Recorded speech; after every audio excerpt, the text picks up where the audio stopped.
जय श्री महाकाल मित्रों। तो मित्रों, कैसे हैं आप लोग।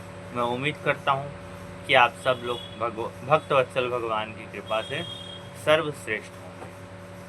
आपकी तबीयत बहुत अच्छी होगी, आपके ऊपर भगवान की कृपा बनी रहे। तो मित्रों, आज हम अपने इस वीडियो पर एक विषय लाएं। वह विषय अतिशय महत्वपूर्ण है। इस विषय पर चर्चा करना भी बहुत महत्वपूर्ण है। दोस्तों, जैसे कि आप लोगों ने देखा होगा थंबनेल में, वीडियो के थंबनेल में देखा होगा, हम आज नारद जी के विषय में बात करने वाले हैं। ब्रह्म ऋषि, देव ऋषि जिन्हें कहा जाता है। तो वीडियो को स्टार्ट करने से पहले मित्रों, आप इस चैनल को कर दीजिए सब्सक्राइब। इस वीडियो को अगर आपको पसंद आए तो वीडियो के अंत में लाइक कर देना अगर पसंद आए तो। और नारद जी के विषय में आप और लोगों को भी इस वीडियो के माध्यम से बता सकते हैं। पीछे मेरा मिट्ठू बोल रहा है, आप उस पर ध्यान ना दीजिए। मैं जब नारद या नारद जी या देव ऋषि नारद जी जब बोलता हूँ तब आपके मन में सबसे पहले क्या, मुझे पता है कि ज़्यादातर लोगों के फेस में या मन में ये वाली तस्वीर आती है। अगर मैं सही हूँ तो आप हाँ में अपनी मुंडी हिला सकते हैं। क्यों ऐसा, उसका कारण क्या है, क्यों ऐसी तस्वीर हमारे दिमाग में नारद जी को लेके आ रही है। आपको नहीं लगता कि कहीं ये तस्वीर घुसाई तो नहीं गई, कहीं ये तस्वीर हमारे माइंड में डाली तो नहीं गई। सोचने का विषय, इसी विषय को लेकर के आज हम इस वीडियो में चर्चा करेंगे। हम जब नारद जी शब्द बोलते हैं या नारद जी का नाम लेते हैं या देव ऋषि नारद जब हम बोलते हैं तो उस वक्त हमारे माइंड में ऐसी सब तस्वीरें घूमती। उसका कारण है बॉलीवुड और इंडिया के सो कॉल्ड टीवी सीरियल्स। जी हाँ दोस्तों, बिकॉज ऑफ दैट रीज़न कि इन लोगों ने नारद जी की छवि को वैसा बना दिया। अक्सर कहावतों में भी हम चापलूस या बात को इधर उधर फैलाने वाले व्यक्ति के लिए भी नारद जी को संबोधित करते हैं, नारद शब्द का प्रयोग करते हैं, नारद जी का नाम लेकर उस व्यक्ति का मजाक करते हैं। असल में हम उस व्यक्ति का मजाक नहीं उड़ा रहे, असल में हम नारद जी का मजाक उड़ा रहे। कहीं ना कहीं ये चीज़ें बनाई गई हैं और हमारे माइंड में घुसाई गई ताकि हम अपने ही हिंदू देवी देवताओं का मजाक उड़ा सकें। ये सोचने का विषय है मित्रों, अपन को क्या करना है। अपने ही देवी देवताओं का मजाक उड़ाना है या उनके विषय में सत्य जानकर उनका सम्मान खुद भी करना है और दुनिया से भी करवाना है। सोचने का विषय। इसी टॉपिक पे आज हम इस वीडियो में चर्चा करेंगे। नारद जी अगर मैं आपको बताऊं तो ये भगवान विष्णु के अवतार माने जाते हैं। 24 अवतारों में से एक नारद जी का अवतार है। यह ब्रह्मदेव के छठे पुत्र हैं। ब्रह्मदेव के 6 पुत्र हैं। 6 पुत्रों में से छठे पुत्र मानस पुत्र के रूप में नारद जी जाने जाते हैं।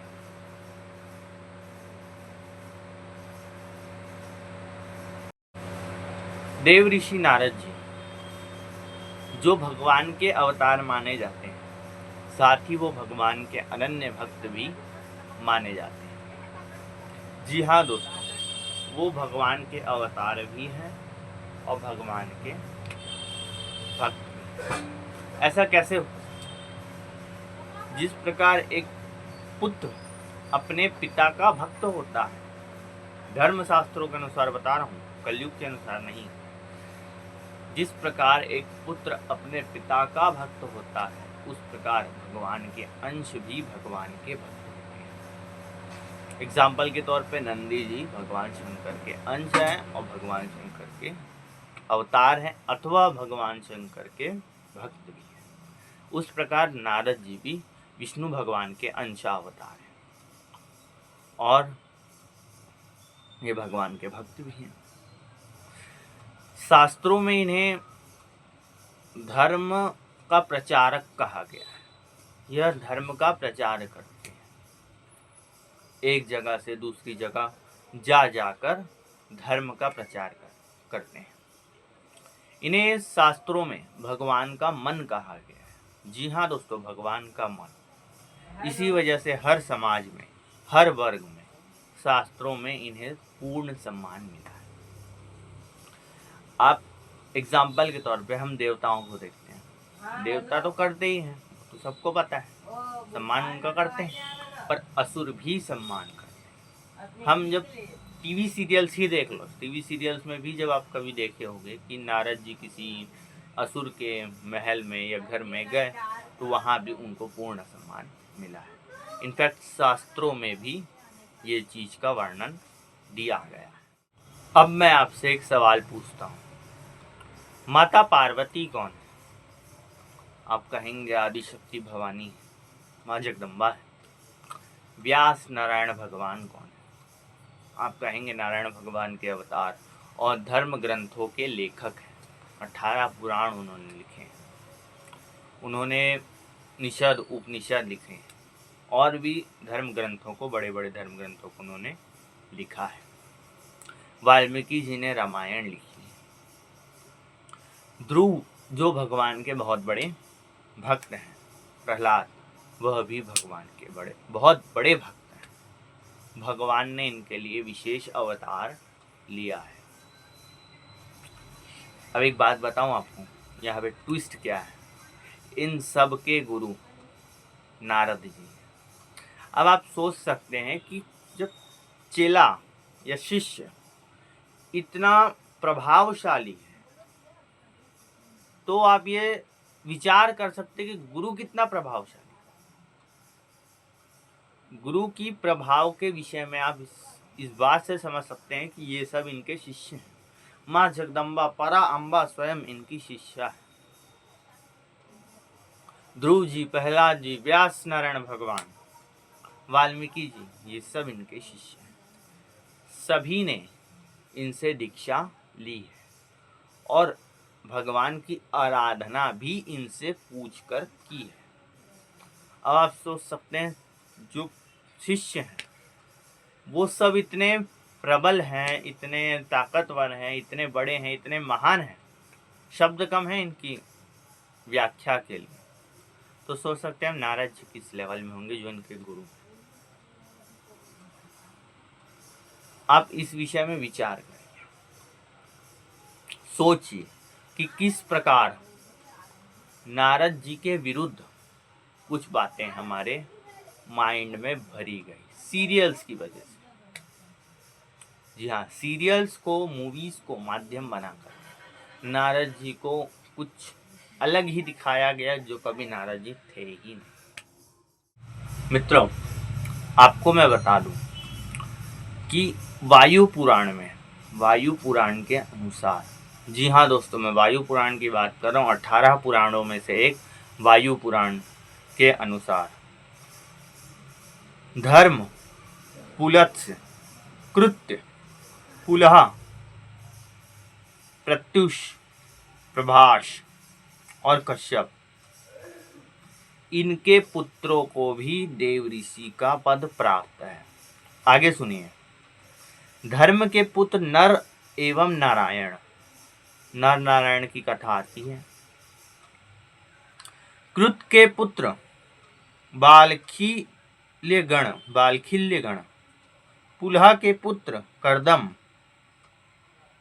पुलत्स्य के पुत्र कुबेर, प्रत्युष के पुत्र अचल और कश्यप के पुत्र नारद और पर्वत देवऋषि माने गए हैं। किंतु जन साधारण देवऋषि के रूप में केवल नारद जी को जानता है। आप इनकी पॉपुलैरिटी का अंदाजा लगा सकते हैं। पॉपुलैरिटी ऐसे ही नहीं है, क्वालिटी है इनके अंदर। बट बॉलीवुड ने क्या किया, नारद जी जैसे महान कवि के, महान धर्म ज्ञाता के विषय में हमारे माइंड में कुछ ऐसा बनाकर परोस दिया कि आज लोग नारद जी का महत्व नहीं समझ पा रहे। इस वीडियो का उद्देश्य यही है कि हम नारद जी का महत्व सामने वाले को, आपको, आदिक लोगों को समझा सकें। अब मैं थोड़ा महाभारत की चर्चा करता हूँ। महाभारत में किस प्रकार नारद जी का परिचय दिया गया है। जी हाँ दोस्तों, महाभारत में भी नारद जी का परिचय दिया गया है। सभा पर्व के 5वें अध्याय में नारद जी का परिचय मिलता है। किस प्रकार मिलता है अब आप देखिए। देवऋषि नारद वेद और उपनिषदों के मर्मज्ञ, देवताओं के पूज्य, इतिहास पुराणों के विशेषज्ञ, पूर्व कल्पों, अतीत, कल्प का अर्थ होता है हमसे पहले, जो चतुर्युग, एक मतलब टाइम होता है। एक सिंपल लैंग्वेज में अगर हम इसको बोले तो कल्प जो है टाइम का ही एक फॉर्म है, टाइम का ही एक हिस्सा है, पर ये बहुत बड़ा होता है, बहुत ज्यादा बड़ा। पूर्व कल्प की बातों को जानने वाले, न्याय एवं धर्म के तत्वज्ञ, शिक्षा, व्याकरण, आयुर्वेद, ज्योतिष के प्रकांड विद्वान। यहाँ पे शब्द आप देखिए किस प्रकार लिखा है, प्रकांड विद्वान, विद्वान नहीं, प्रकांड विद्वान। संगीत विशारद, प्रभावशाली वक्ता है, मेधावी, नीतिज्ञ, कवि, महापंडित, बृहस्पति जैसे महाविद्वानों की शंकाओं का भी समाधान करने वाले, देवताओं के गुरु हैं बृहस्पति।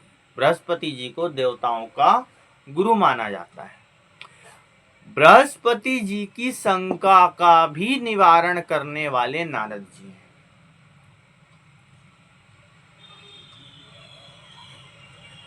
धर्म, अर्थ, काम, मोक्ष को यथार्थ के ज्ञाता, योग बल से समस्त लोगों के समाचार जान सकने में सामर्थ्य, सांख्य एवं योग के संपूर्ण रहस्य को जानने वाले, देवताओं और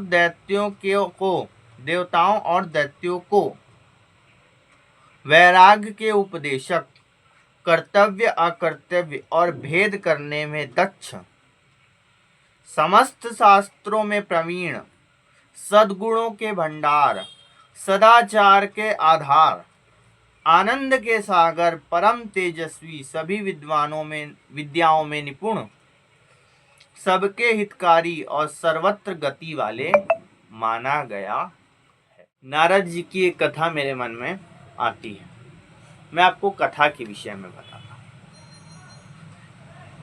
प्रजापति दक्ष, जिनकी बहुत सारी संतानें, पुत्र एवं पुत्रियां, एक बार प्रजापति दक्ष ने 10,000 पुत्रों को उत्पत्ति की, 10,000 पुत्रों की उत्पत्ति की। अब आप यहाँ पे देखिए, 10,000 लोगों को उपदेश करना। प्रजापति दक्ष के 10,000 पुत्रों को नारद जी ने उपदेश किया। एक बार वो 10,000 कहीं जा रहे थे, रास्ते में नारद जी मिल गए और उन्होंने उपदेश किया।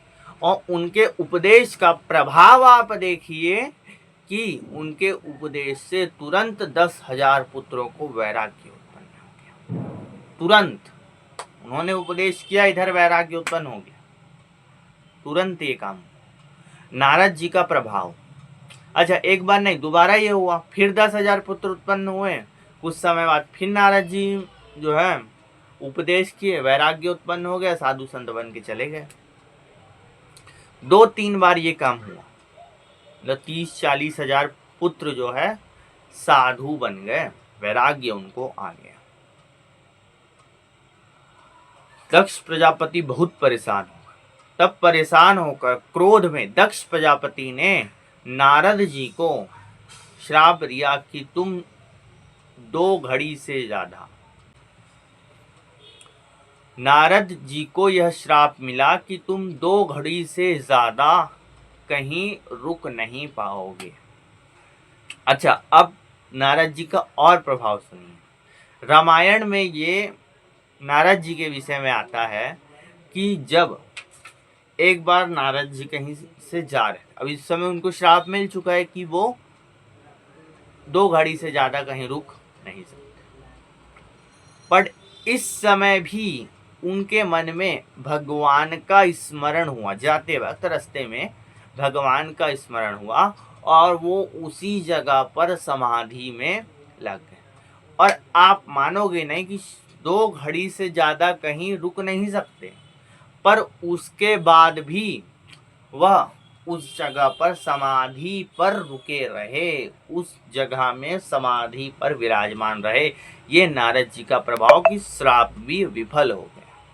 नारद जी की भक्ति का प्रभाव कि श्राप भी समाप्त हो गया। इंद्रदेव डर गए कि जिसकी भक्ति इतनी प्रबल है कि वो श्राप को भी नष्ट कर सकता है, श्राप को भी मिथ्या कर सकता है, क्या उससे जब भगवान प्रसन्न हो जाएंगे तो क्या वो मेरी गद्दी नहीं मांग सकता? मांग सकते हैं भाई, भगवान प्रसन्न हो गए, प्रकट हो गए तो इंद्रासन मांगा जा सकता है। तब इंद्रदेव ने कामदेव को भेजा कि आप जाइए और नारद जी को काम के माध्यम से उनकी तपस्या भंग कीजिए। कामदेव जानते थे कि मैं ऐसा नहीं कर सकता। वो अपना 100% शक्ति लगाए और क्षण मात्र में ही पूरी सृष्टि काम के वशीभूत हो गई। लेकिन जब कामदेव नारद जी के पास गए तो क्या देखते हैं कि नारद जी पर जरा सा भी प्रभाव नहीं पड़ा। अंत में कामदेव भी नारद जी को प्रणाम किए और अपनी हार स्वीकार करके चले गए। आप सोचो, एक देवता जो पूरी सृष्टि को अपने प्रभाव से प्रभावित करने की सामर्थ्यता रखता है, कामदेव पूरी सृष्टि को अपने प्रभाव से वो प्रभावित कर सकते हैं, किसी को भी क्षण मात्र में काम के वशीभूत कर सकते हैं। बड़े से बड़ा ऋषि मुनि सब उनके प्रभाव से काम के वशीभूत होगा, लेकिन नारद जी पर इसका जरा सा भी प्रभाव नहीं पड़ा। उनकी भक्ति की प्रबलता देखिए आप, उनकी भक्ति की प्रबलता। ऐसे महान देव ऋषि को इन बॉलीवुड वालों ने हमारे मेंटल में ऐसी घिनौनी तस्वीर बना करके परोसी, और आज का हिंदू युवा इस चीज को स्वीकार भी कर रहा है। क्यों? क्योंकि उसे धर्म के विषय में कुछ पता भी नहीं है। दोस्तों, आपको मैं बता दूं कि 18 पुराणों में से एक पुराण नारद पुराण भी माना गया है। मत्स्य पुराण में ऐसा वर्णन आता है कि नारद जी ने जिन वृत्तकल्प प्रसंग में जिन धर्म आख्यायिकाओं का वर्णन 24,000 श्लोकों में किया है, वही श्लोक नारद पुराण के नाम से प्रसिद्ध है। आपको मैं बता दूं मित्रों कि अभी जो हम नारद पुराण पढ़ते हैं गीता प्रेस गोरखपुर की या किसी भी पब्लिकेशंस की, वह 22,000 श्लोकों की है। बाकी के जो श्लोक हैं 2,000 श्लोक, 24 में से 22 हटा दो तो 2,000 जो बचते हैं वो पूर्व काल में किसी कारणवश नष्ट कर दिए गए। नारद पुराण में ज्योतिष शास्त्र का भी वर्णन बड़ी ही गहराई से दिया गया है, क्योंकि नारद जी एक बहुत बड़े ज्योतिष वक्ता भी थे, ज्योतिष शास्त्री भी थे। आपको मैं बता दूं, माता पार्वती के जन्म के समय उनके हाथ को देखकर उनके भविष्य के विषय में भी नारद जी ने ही बताया था। सोचो, वो माँ पार्वती हैं, परा अम्बा, पराशक्ति, भवानी, आदि शक्ति, आदि भवानी। उनके भविष्य के विषय में भी सटीक रूप से नारद जी ने ज्योतिष विद्या के माध्यम से बताया। पुराणों में ऐसा कथा आता है कि जब माता पार्वती का जन्म हुआ, तब वहाँ सब देव ऋषि देवता सब दर्शन करने के लिए आए। तब वहाँ पे नारद जी भी पधारे। तब नारद जी से माता पार्वती के पिताजी, हिमाचल राज, जिन्हें कहा जाता है हिमाचल के राजा माना जाता है उनको, और वो है भी, उन्होंने कहा कि आप इतने बड़े ज्योतिष शास्त्री हैं, आप मेरी बेटी के विषय में कुछ उनका हाथ देख करके बताइए। तब नारद जी ने कहा, हाथ देखा और हाथ देखकर कहा कि इनका जो पति होगा, पहले तो उन्होंने कहा कि ये सर्वगुण संपन्न है, इनमें कोई भी दोष नहीं है, पर इनके पति के विषय में मैं बताता हूँ। इनका पति अघोरी होगा, इनका पति नंगा घूमने वाला होगा, इनका पति कैलाश पर्वतों पर निवास करने वाला होगा, छत के बिना रहेगा, भूतों के साथ घूमेगा। तब परेशान हो गए कौन? पार्वती माता के पिताजी। तब नारद जी ने उपाय बताया कि अगर ये सारे अवगुण किसी योग्य व्यक्ति में हो तो वह अवगुण नहीं माने जाते। और फिर माता पार्वती और शंकर जी का विवाह नारद जी की कृपा से हुआ। तो जाते जाते मैं बस एक ही बात कहना चाहूँगा कि बॉलीवुड या सीरियल को देखकर अपने मन में किसी भी प्रकार के हिंदू देवी देवताओं या ऋषि मुनियों के विषय में कोई भी टिप्पणी करने से पूर्व, या कोई भी स्मृति या कोई भी चेहरा बनाने से पूर्व, या कोई भी भाव बनाने से पूर्व, कोई भी भाव लाने से पूर्व किसी भी देवी देवता या ऋषि मुनि के विषय में अब 10 बार सोच लीजिए। जी हाँ दोस्तों, क्योंकि ये जो टीवी सीरियल्स हैं, ये जो बॉलीवुड है, ये सनातन धर्म के विरुद्ध खड़ा है और खड़ा रहेगा। इन्होंने कभी भी सनातन के हित में बात नहीं किया। एक आध वीडियो, फिल्म या सीरियल्स में कुछ ऐसे दिखाते हैं जिससे अपन को लगता है कि हाँ बॉलीवुड अच्छा है, लेकिन नहीं, या सीरियल्स अच्छे हैं, लेकिन नहीं, ऐसा नहीं है। ये हमेशा से धर्म के विरुद्ध में इन्होंने बातें की है और नारद जी आदिक देवताओं को गलत तरीके से रिप्रेजेंट इन्होंने किया है। बहुत बार इनका अपमान हुआ है, पर अब ऐसा नहीं होने देना है। अपन को एकजुट होना है, एकता लानी है और इनका बहिष्कार करना है, ताकि इनको समझ में आ जाए कि देश का हिंदू कम नहीं है, किसी से भी कम नहीं है। तो दोस्तों, नारद जी के विषय में तो पूर्ण रूपेण जान पाना संभव है, क्योंकि वो भगवान के अवतार हैं और हरि अनंत, हरि कथा अनंता। आज के इस टॉपिक को यहीं विराम लेते हुए मैं आपसे हाथ जोड़कर जय श्री महाकाल करता हूँ। आप सभी का इस वीडियो को यहाँ तक का देखने के लिए बहुत बहुत धन्यवाद। जय जय श्री महाकाल। नमः पार्वती पतये, हर हर महादेव।